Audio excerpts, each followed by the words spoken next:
Now I'm going to demonstrate the skill of inserting a Portex LMA. So I've pre-prepared my patient. I've placed a towel underneath their head to neutrally align the head. I have checked the airway to ensure it's free. I've done a manual airway clearance. I've also checked that the patient's mouth is large enough, measuring it 3 fingers to ensure the LMA will fit. So the LMA that I've chosen today to insert is a Portex size 5. I based that upon the approximated weight of the patient, so 50 to 70 kilos. So the first thing, we would normally be pulling the LMA from its sterile packaging. However, I'm using a pre-prepared one today, so pull it from its packaging, and I'm going to remove the air that comes within the LMA with my 50ml syringe. So I'm going to read down here on the bulb of the LMA that the cuff here holds 35 mils of air, so therefore I'm going to pull my syringe back to 35 mils, attach it to the end of my LMA and push in air until the dimples are removed. So this is leaving me with about 10 mils left. I'm going to detach my syringe, leave it as is. I'm now going to put some lubricant on the LMA so it slides into the patient's throat easier. Normally on road, the use of KY jelly would be used, so doing both sides and approximately 5 to 7 centimeters on the posterior of the LMA. If I wasn't going to use this immediately, I'd place it back in its sterile packaging. However, I am going to use it immediate now.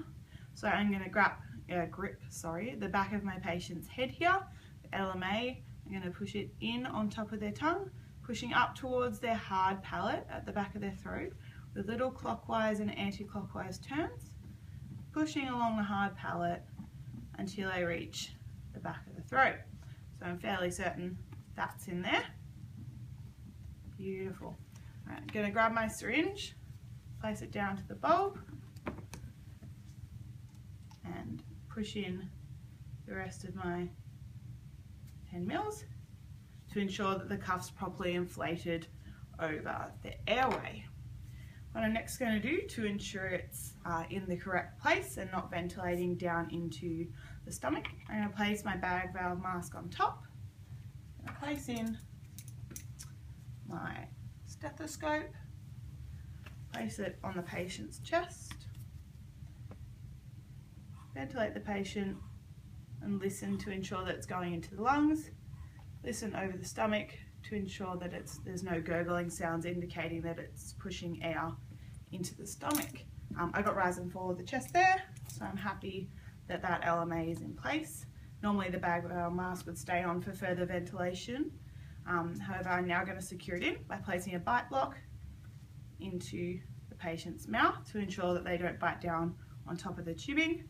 I'm then going to secure the LMA in place. The CWI does suggest that tape is used to secure. However, in the unit we have been taught to secure with the material rope. So I'm attaching this around the tubing, bringing the ties one over the ear, one below the ear, and securing at the back of the head, tying that up. Beautiful.